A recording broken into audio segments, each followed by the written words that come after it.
We take a single episode of a science fiction TV series and overanalyze it to within an inch of its life. This is the Fusion Patrol Podcast. Welcome to the discussion. Hello and welcome to another episode of Fusion Patrol. I'm Eugene. And I'm Simon. And today we are looking at the penultimate episode of Patrick McGoohan's classic 60s TV series, The Prisoner. You know, if I keep saying it's Patrick McGoohan's classic 1960s TV series, by the end of this, it will be firmly impressed in the minds of the listeners. Tonight's episode is Once Upon a Time. The new number 2 isn't so new. He's been here before, and this time he clearly has an adversarial attitude towards his superiors. He has been brought back to break number 6 once and for all. He disagreed with the technique he was required to use last time, and this time demands degree absolute, a technique that could apparently kill number 6 or number 2. He is given approval with only 1 week, a length of time he considers insufficient. Number 6 is brainwashed and brought to a locked room with only number 2 and the butler. In this room, they recreate various times in number 6's life. Number 2 attempts to find out what makes number 6 different and bring him into societal conformity. The ultimate aim of degree absolute is to make the patient arrive at a complete trust of his therapist. The danger is that the reverse can happen too. Number 6's will triumphs over number 2, and as the door prepares to open after their week in the room, number 2 dies. The supervisor enters and seeing that number 6 has won, asks him what he wants. Number 1, says number 6. I'll take you, says the supervisor. Is number 6 still a prisoner? Well, after a week locked in a room, I'd want to pee as well. Yeah, well, he did say there was a waste disposal unit in there at one point in the little camper van that they had there in the back. I assume he meant a toilet. So we're now into the final. Some people consider it a 2-part episode, but you can kind of see why it's also a standalone episode, just a standalone with a cliffhanger. So, sort of a cliffhanger, kind of. So what did you make of this episode? It was pretty full on, I thought. Dramatic, and yeah, I would say it probably was part 1 of a 2-parter. And obviously I've never seen part 2, but it really felt like it was leading up to something and left you with questions that it seemed to me needed answers. So I would consider it to be part 1 of a 2-parter. And whether part 2 fits in that way is something I'm looking forward to seeing. I'm kind of itching to see it now, and I've held myself back because I wanted to talk about this episode without my mind. You know, it's an opportunity for me to kind of say what I think about it without knowing what is going to come next. That's probably a good idea. That's probably a very good idea. Leo McKern is back as number 2. Yes, which was slightly odd. Only at the beginning when you have the normal intro. Who are you? I'm the new number 2. Well, but he isn't the new number 2, is he? It's the renew number 2. Did they just reuse exactly the same intro from the Chimes of Big Ben there? I don't know. I meant to go and check. I meant to run them next to each other so I could see whether there were any, differences in intonation and delivery in Leo McKern's bit. But I had the same idea because when I listened to it, I felt like it was more ominous. But it's been a while. There was some. I think the laughter was the same. That's very Leo McKern. But I think the by hook or by crook we will. He was a little more menacing, perhaps, or meaningful in it than previous episodes, but I don't know. I don't have any information as to whether or not they're different, and I didn't get the chance to check. But in terms of Leo McKern's performance, did it feel like the same number 2 to you? No. I mean, obviously the words, I've been here before, he was very jovial, he was very fixated on the notion of joining into society. So that's consistent from that one to this one. But clearly here he's been through the ringer. Other number 2s. Yeah. He's been through the ringer here since, lots of number 2s have been on that pattern, but in his, which was, the Chimes of Big Ben, And that was the whole point of his exercise. Get in there, do something as part of the community. So that was the crux of his attack, was getting number 6 to adopt to the village life, as opposed to any particular effort to get him to tell, why he resigned or anything like that. It was just, let's get him into a pattern of normality. Putting him in a box and getting him to fake it to Fotheringay. Somewhat elaborate scheme. I mean, I did wonder what it was when he said he didn't approve of what he'd been asked to do last time. Assuming that was it, was it too elaborate? I suppose we could pretend, because we're just making stuff up like they were doing. We could pretend that that's his real attitude. In other words, when he would sit and he was having, a conversation with number 6, I see the village as a model of the society of the world, and that's him actually expressing his view, as number 2 and as part of a cog in the wheel. And then the part where they get him to escape, may be the part that he didn't go along with. Right. So, but clearly he's been through the ringer. He's no longer the lapdog of number 1, if you will. Not that he appeared to be in the earlier one, but clearly they've had, I say a fallout, but number 2 seems to be on probation almost. Like, I don't want to be here. He's clearly a prisoner. I had a slightly different interpretation of that, which was that he was in more of a position of strength this time because he'd been brought back, and he knew he'd been brought back because others had not succeeded, so they turned to him. But it was limited in the sense that when he was asking for a longer time, he was only given a week. So, well, he was, but there, when the food was brought out for him at the beginning, he was brought up almost like he was a robot being activated. I think there was meant to be some significance, maybe not significance to the plot exactly, but that, McGowan, who wrote this episode, is trying to show us a lot of ideas. With Rover sitting in his chair and him having to demand that it get removed. But the fact is, he we're does watching you. It. He clearly has a view of a certain status that he should be accorded, which you might think some of the other number 2s wouldn't necessarily hold. They would be more compliant themselves. Perhaps. Whereas here we've got a number 2. I mean, previously he always seemed to have a pretty high degree of confidence, and now he's also got, going along with that, a sort of non-conformity, I suppose, that is perhaps slightly reminiscent of number 6's. There's also when he goes to the supervisor and he says, we're going to degree absolute. And the first thing the supervisor says, do you mind if I check that? I mean, I don't say that to my boss. You just don't, unless your boss is, on the outs.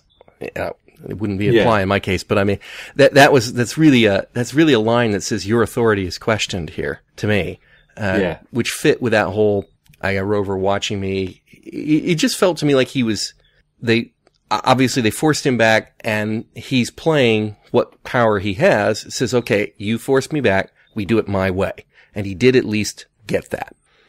So that could be reflecting that they're getting desperate to crack number 6 for some reason. Because apparently they're willing to risk his actual life in this one. Not that they haven't risked it before. But he is willing to risk it as well. So whatever position if he's in a position of weakness, or he is being maneuvered into a situation, it's his choice. He's the one who wants to go after number 6.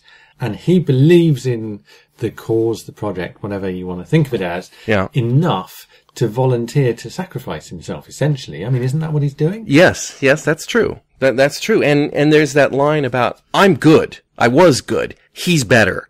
And if you can get him, then it's worth it. Yes. So, skipping ahead then just to the end, did they get him? I mean, the two of them went in, and number 2 got broken. Is that the outcome? Is that the outcome they were looking for? That seemed to me to be what he was looking for. That seemed to be the intention of number 2. That, well, I mean, as you say, there's that kind of setup where one of them will survive, and clearly it's number 2's intention that number 6 should survive, and he does. So, from that point of view, my reading of it, and I think it is ambiguous, but it seems to me the strongest reading, is that number 2 achieved his aim. Yes, at the highest cost, because there's no coming back from death. So, he's willing to give it all. So McGoohan wrote this episode, and he wanted to put in a lot of...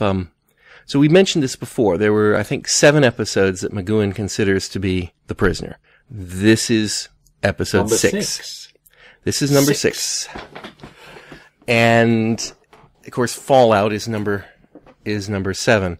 This was shot in the first... It's funny that he wanted 7 episodes, because it would be so tempting to have 6 for The Prisoner.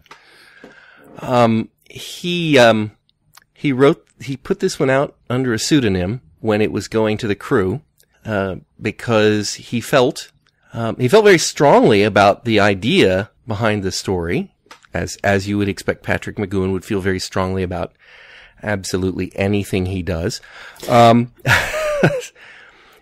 Because he wanted to go with some, experimental sort of theater and storytelling approaches, but he wasn't sure how well that would play with the crew and the cast. So that's why it's not in his name initially when they were filming it and working on it. They didn't know it was his idea, even though he was directing it. Mm-hmm. Do you think it's weird enough that you'd want to hide it from the people you were working with? No. Is that because we've got 30, 40 years more, 50 years? Possibly. It's not entirely divorced from the fact that having watched 15 episodes of The Prisoner before it doesn't stand out as being hugely more weird than some of the other things that have been tried out. I mean, it's not the sanest let's say the most conventional episode so far, but it's not the most wacky or far out, I think. It's the last episode that George Markenstein was producer on, because it was in the first block.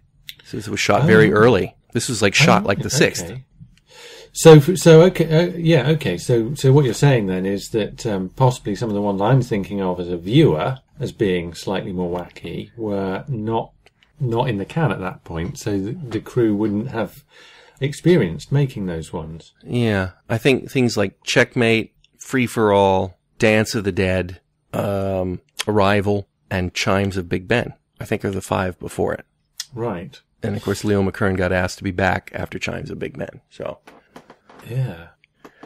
I mean, I think the whole thing is something that it felt to me like you could do on a stage, and in a sense, for 1960s television to be filming something that could be done on a stage isn't that surprising, because certainly at the beginning of the 60s, that was, the feeling is to me that was what TV looked like. And the fact that The Prisoner is all shot on film, and therefore the single camera approach gives you a different, a more flexible way of shooting things and editing and cutting things, means that it's a more cinematic and more televisual, if you like, format than perhaps some contemporary or certainly some slightly earlier shows.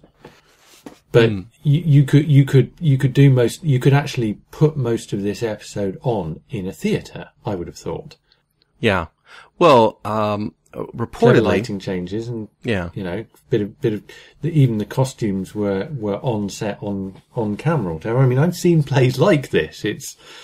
It's not that unusual in the theatre, at any rate, where these constraints are imposed, where rather than being adopted as they are in this case.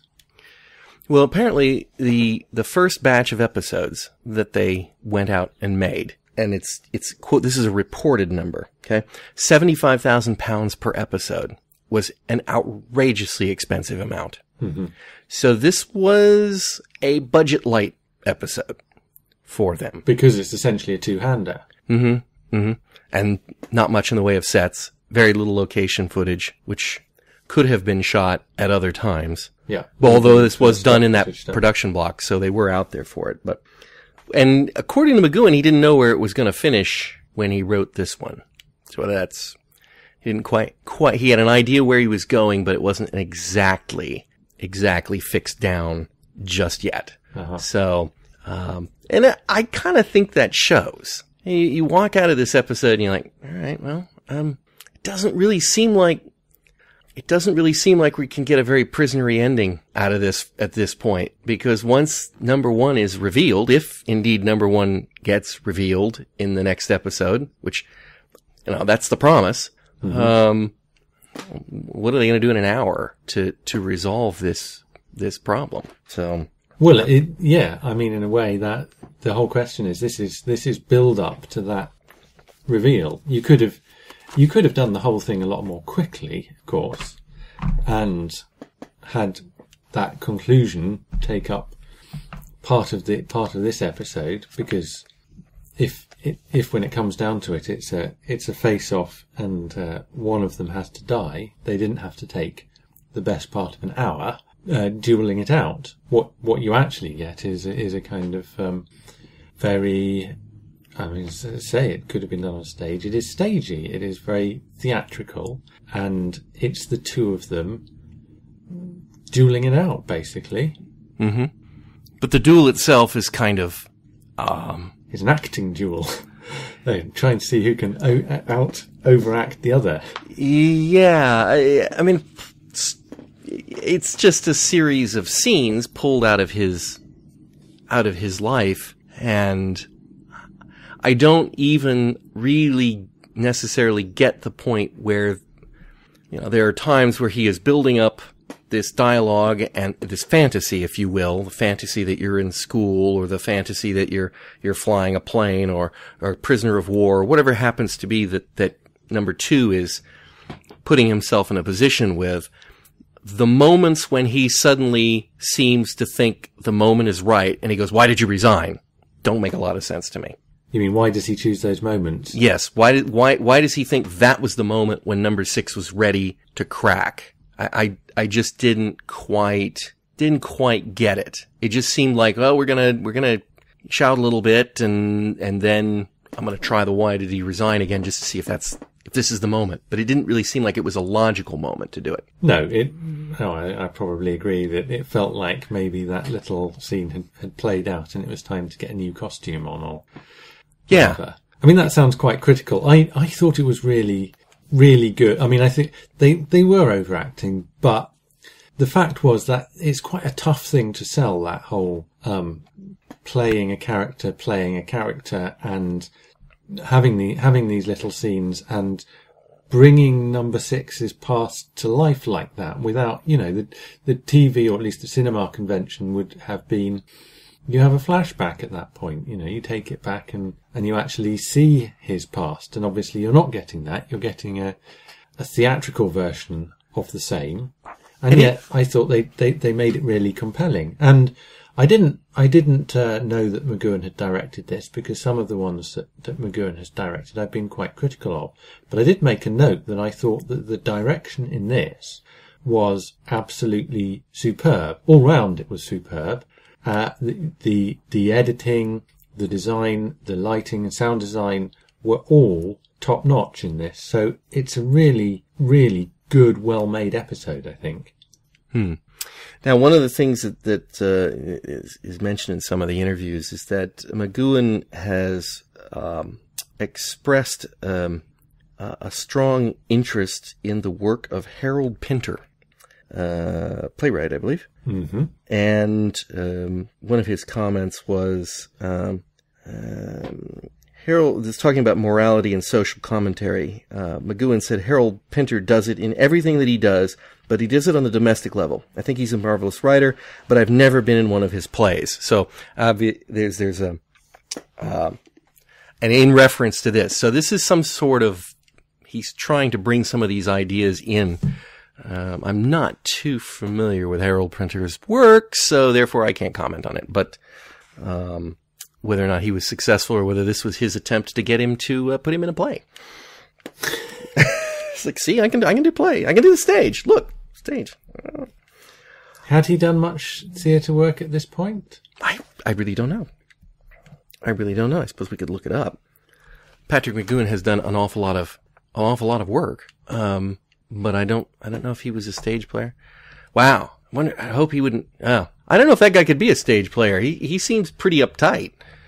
I feel like they probably have to cut the cameras quite a bit to accommodate him. The other kind of very theatrical device used in this was nicking a load of As You Like It, or should we say, letting the 7 Ages of Man inspire the kind of the vignettes that we see in this. And I did think he must have been really cursing that there weren't 6.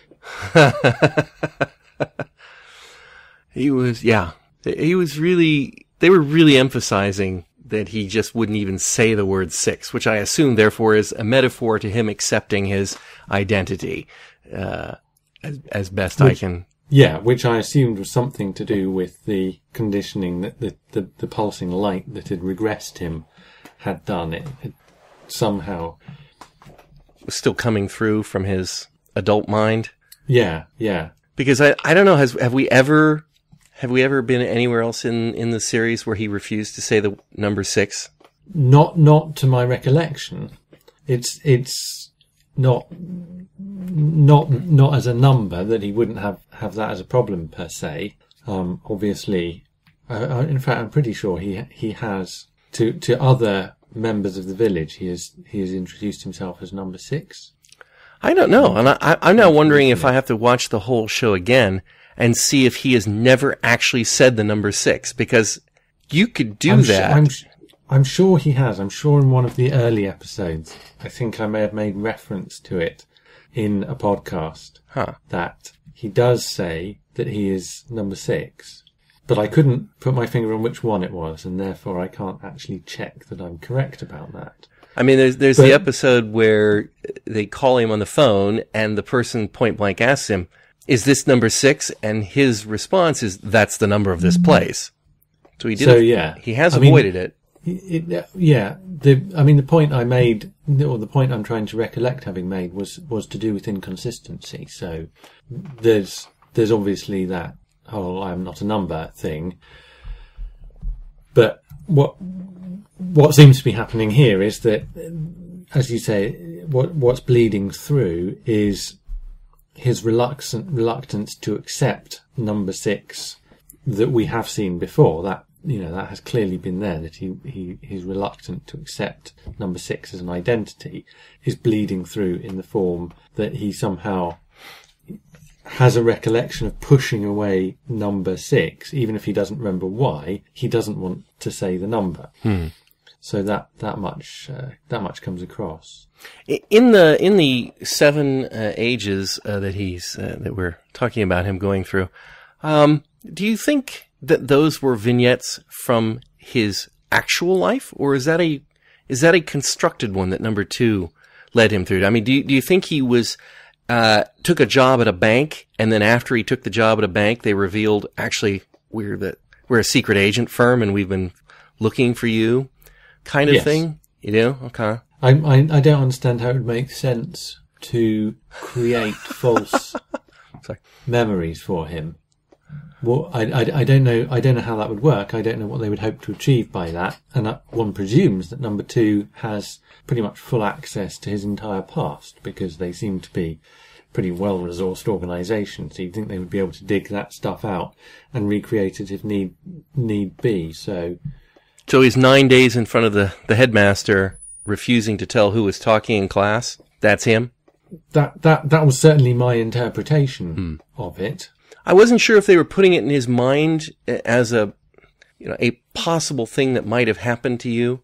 I kind of never really imagined him being a bomber in the war, in World War II at that, and a prisoner of war. Because, is he the right age for that? Do we know how old he was in 67? I'm sure we could. I was assuming around 40-ish, so yes, he would be about the right age. Yeah, I maybe a little young, unless he, it depends whether he was 40 or a little older than 40. Bearing in mind I'm no good on ages.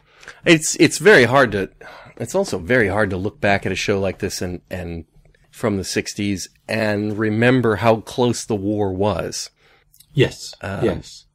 I was watching something the other day that was shot in the early 70s, and they're dealing with a war hero, and the war hero, they're talking about the Korean War, and but when I think of someone who would be roughly that age, you'd be thinking of, say, the Vietnam War, or one of these other skirmishes that have happened along the way. And so when somebody just says, yeah, he fought in the war, you have to fix him. And Britain was involved in the Korean War, as I recall, or the Korean police action, I should say. They certainly had some troops there, which would have only been 10 years prior to this episode. That would have seemed more, well, I don't know. Well, McGowan was born in 28, I've just checked. So he would have been 11 when the war broke out, and therefore he'd have been 17 when the war ended. So it's not impossible that he could have played a role in it, but equally that he could be playing a character who is slightly older than he is as an actor. His Wikipedia entry doesn't mention McGowan himself ever having done any war service, though it does, in relation to the question we were raising earlier, mention his stage work, in that he was spotted in a West End production of Serious Charge by Orson Welles in 55. So, yes, he is a stage actor. I thought, I mean, I don't know, but I just thought all British actors were at one point stage actors back in the 60s, so. Well, it's a fair guess. I thought that was the rule. TV went fishing, wasn't it? Yeah, I thought that was the rule. So we've got, the central question of the episode seems to be, why do you care? That's what number 2 is shouting at number 6 at the beginning of this, even though he really can't hear it. So it seems to me like he's trying to find the grain in his character as to why he cares whether they know anything or not. Did we get an answer? Did we get an answer why he resigned? Because eventually he does say, for peace. For peace of mind. I don't know. It would fit. It would fit, but I don't trust him to give an honest answer. It's consistent with his answer in Chimes of Big Ben. Remember, he started to answer. For some time now, I have begun to... That sounds like a man who's having second thoughts about what he's doing. And he also says in this episode, too many people know too much about too many people, something like that. Perhaps not quite at that level, but he's clearly seeing Facebook, Twitter, the future, where there's just too much sharing going on. Or the NSA, one of the two. Interesting interpretation.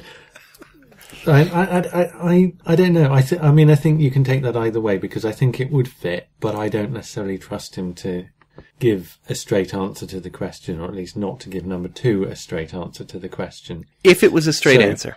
It's probably not the answer they want. But would that be a meaningful answer to them? I mean, it may legitimately be, I quit because I'm just sick of this job and I just don't think we're doing the right thing anymore. But it's not a detailed enough answer, is it? I mean, even if that's true, what does it tell you? What you would want to know is, okay, actually, let's rephrase the question. What was the trigger that caused you to quit? So when they're saying, why did you resign? It's not just, tell me how you're feeling, mate. It's actually, what were you involved in that led to those feelings arising? Because ultimately, that's the root cause of your resignation. So was he engaged in an operation that disgusted him so much that he handed in his resignation then? Or, rather than just kind of having mulled it over in his mind for a long time and then out of the blue one day just gone, right, think I'm going to resign today, and then jumped into his car and driven angrily down to the office. But there could have been, we've had episodes where number 2, A, B, and C comes to mind immediately, is looking to find out if he resigned to sell out. Yes. So, there's some doubt in them, it sounds to me like his resignation probably said just exactly what he just told us, that it's for personal reasons. And even if they found out, okay, it's personal reasons. And so what operation did you participate in and what was it that disgusted you so much? Even if he told them, I don't know that it would do them any good. It's like, well, I didn't like the thing with Professor Stedman? Or whatever it was. I can't remember which the brain swap guy, or whatever happens to be Stallman. No, that's Inferno. Yes, I get your point. You know which one I'm talking about. It could have been any particular one, but it still boils down to, that's just a line too far for me to cross, and I don't want to cross it anymore. Yes. And so all the only assurance that you can get is it's not that I'm disloyal. It's not because I got offered a lot of money or because I've decided that communism is the way to go or anything like that. It's just like, this is not the way for me. And you don't get anything. And it doesn't break him down any further towards becoming a compliant member of society either. Well, maybe. On its own, it doesn't. It might inform how they make their next approach, but we don't know exactly what their plans either, and why they feel so strongly that actually getting him to explain why he resigned is so crucial to whatever the next step is. Mm. But I did feel, coming back to the question of do we get an answer about why do you care? Why does he care? That there were hints in it. The scene in the headmaster's office seemed to be at least filling in part of the picture. That's the best part to me. The scene in the headmaster's is the one that encapsulates the prisoner to me more than any of the other sequences that they did with him. Mm-hmm, mm-hmm. It's like, that is his code of honor. And perhaps the reason he doesn't resign is just that. I took an oath not to reveal secrets. And even though it's not me, I'm divorced from it, if you will, my code of honor says, no, I'm not going to do it. And it's the same with the tattletale. He just refused, I know who it is and I didn't do it, but I'm not going to tell you. And, he did say 6 in this episode. Not just at the end. No, because the headmaster, number 2, said 6 of the best lashes, and he says 6, and headmaster says 10. In questioning him, 10. And then he goes, 12, sir. Yeah. Make it 12.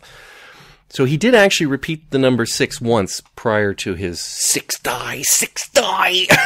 I remember it not, him not getting 6 of the best. I'd forgotten that he actually repeated the number himself. That was the one time he repeated the number. Yeah. Mm.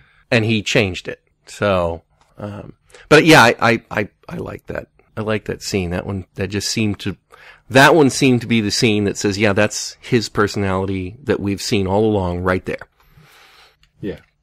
Let's see. What else did we have in this episode? The butler, was playing a strange sort of role.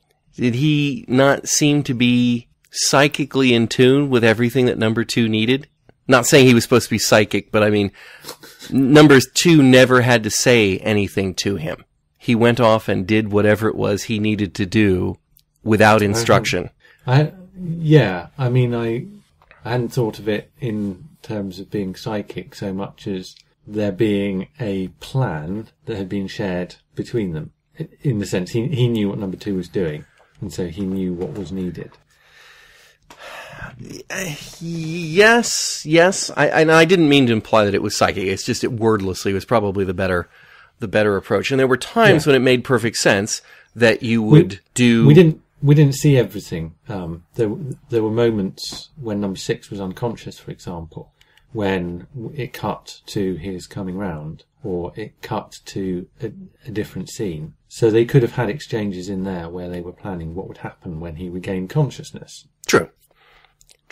But they were just, it seemed to me like there were times when he would take him somewhere and then the butler would just, for example, he wordlessly gets out of the swing and heads over and gets the schoolboy hat and cane. In a way, I think part of that, both from the point of view of for us as viewers and for number 6 as the person for whom this experience is being put on and for whose benefit this all is, was that if there had been any verbal exchange between the two of them, it would have shifted things away from that focus between number 2 and number 6. They were always focused on each other. And that was only possible because the butler was playing this role of running around, fetching props and costumes, getting everything in the right places. Essentially, in theatrical terms, being the backstage crew, even though he wasn't backstage. But that was the role he was playing. It was a well-drilled operation where he knew exactly what he needed to do at any given time. And he handed to the actors what they needed when they needed it so that they could play their roles and maintain the drama, which was all about their focus on each other. True. Does it make sense that number 2 died at the end? It's not clear why he died. We obviously have that prediction at the beginning that either number 2 or number 6 will survive. It's a to the death kind of a situation.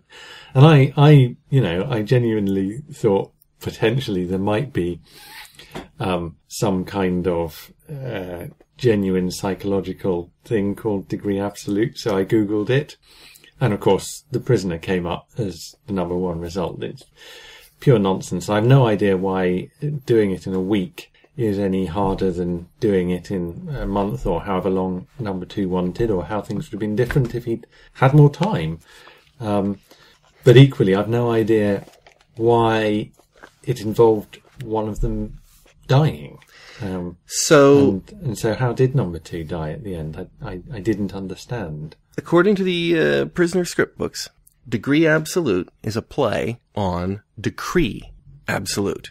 As in the dissolution of a marriage? Yes. That's not a term we use over here, but apparently that's the dissolution of a marriage. At least it was in the 1960s. So No, it's still part of the divorce process. So it's a play on that. So this is his divorce from them, apparently. But anyhow, I don't know that I have anything else. This opens a lot of questions. I'm not convinced that this would have worked, but perhaps I don't. By the end of it, number 2 completely trusts number 6, which is the reverse, or at least that's what we're told. I don't see how that would have happened, but I don't see what they did would lead him to crack, and even crack to the point where number 6's words can cause his heart to stop and fall over dead.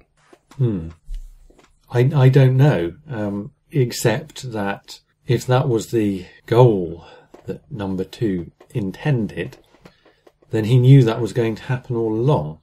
And so whether he was genuinely trusting number 6 or whether he was pretending to, in order to put number 6 in the position of being the dominant one and therefore ascending to becoming number 2, I don't know.